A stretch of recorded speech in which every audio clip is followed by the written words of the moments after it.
آم، اشتهر محمد رمضان الحقيقة مش مؤخرا بس، ده هو من بداية آه، تمثيله وبطولاته، وهو دايما حاطط نفسه في دور البلطجي، في دور القاتل.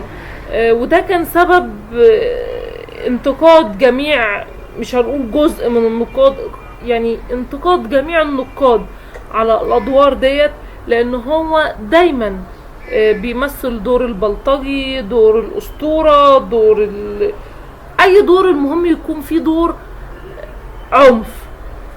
ليه مش عارفين، رغم ان هو ممكن يمثل دور اب فاضل، معلم جليل، حد محترم، ليه دايما حاطط نفسه في قالب البلطجي؟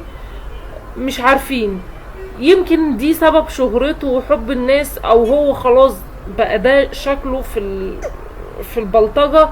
بس مش معقول، يعني لازم التغيير والتجديد، لان هو كده بقى معروف. محمد رمضان الاسطورة، محمد رمضان قلب الاسد، كلها حاجات عنف.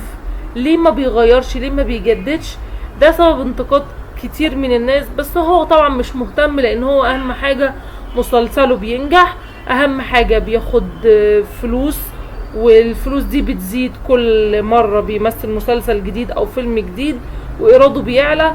واحنا ما عندناش غير ان احنا نتفرج، وما بناخدش اي حاجة من الفلوس طبعا اللي الممثل بياخدها. كل اللي بياخده شهرة، واحنا بس بنقول رأينا. بس هو بصراحة بقى مثل اعلى في انتشار البلطجة.